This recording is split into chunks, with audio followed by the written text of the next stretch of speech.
গুৱাহাটী বিশ্ববিদ্যালয়ৰ মাৰ্কশ্বিট কেলেংকাৰীৰ সন্দৰ্ভত কেঁচু খান্দুতে সাপ ওলাইছে। যিমানে দিন পাৰ হৈছে সিমানেই পোহৰলৈ আহিছে গুৱাহাটী বিশ্ববিদ্যালয়ৰ মাৰ্কশ্বিট কেলেংকাৰীৰ ন তথ্য।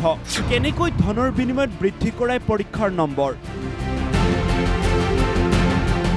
এই বিষয়ে আন এক তথ্য পোহৰলৈ আহিছে। এইজন নগাঁও ধিঙৰ ধূপগুৰিৰ ফকৰুদ্দিন আলী আহমেদ আদৰ্শ উচ্চ মাধ্যমিক বিদ্যালয়ৰ সহকাৰী শিক্ষক আব্দুল হাই। তেওঁৰ আছে দুখনকৈ BEd পৰীক্ষাৰ মাৰ্কশ্বিট। এইখন শিক্ষক আব্দুলৰ প্ৰথমখন মাৰ্কশ্বিট। 2017 চনৰ 9 ডিচেম্বৰত ঘোষণা কৰা BEd পৰীক্ষাৰ ৰিজাল্ট অনুসৰি আব্দুল হায়ে দুটা বিষয়ত উত্তীৰ্ণ হোৱা নাছিল। এইখন প্ৰথমখন মাৰ্কশ্বিট। কিন্তু ৰিজাল্টৰ 5 দিনৰ পিছত গুৱাহাটী বিশ্ববিদ্যালয়ৰ পৰা বৰ্তমানৰ শিক্ষক আব্দুল হায়ে লাভ কৰিছিল আন এখন মাৰ্কশ্বিট। এইখন হৈছে আব্দুলে লাভ কৰা দ্বিতীয়খন মাৰ্কশ্বিট।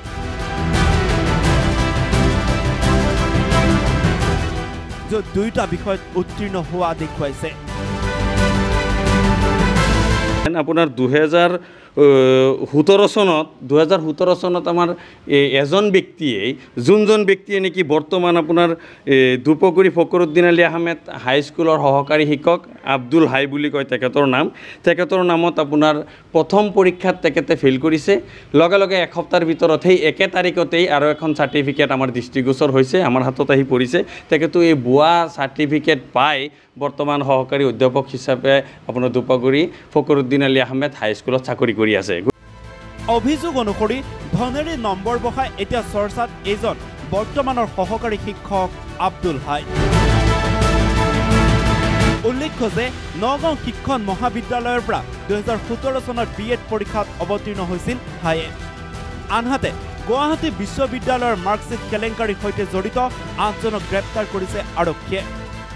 বৰপেটা আৰক্ষীৰ সহযোগত CIDয়ে পৃথকে পৃথকে অভিযান চলাই গুৱাহাটী বিশ্ববিদ্যালয়ৰ কৰ্মচাৰী, ধুবুৰী আইন মহাবিদ্যালয়ৰ কম্পিউটাৰ অপাৰেটৰকে আদি কৰি 8জনক গ্ৰেপ্তাৰ কৰা হৈছে।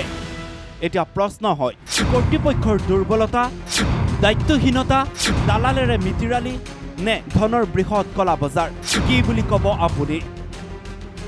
ৰাজ্যত উঠি অহা প্ৰজন্মক ঘোৰ অন্ধকাৰলৈ ঠেলি দিয়া গুৱাহাটী বিশ্ববিদ্যালয়ৰ মাৰ্কশ্বিট কেলেংকাৰীৰ দৰে ব্যাগুম কেলেংকাৰীৰ লগত জড়িত চক্ৰটোৰ পুলিয়ে পোখাই ধৰিবলৈ সক্ষম হ'বনে CIDয়ে? সেয়া সময়তহে হ'ব লক্ষণীয়।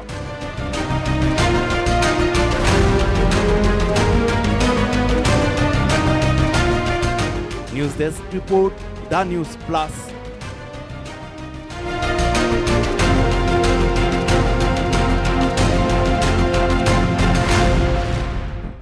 যিকোনো খবৰৰ বাবে যোগাযোগ কৰক আমাৰ এই নম্বৰত 7099017330 আৰু 7099017110।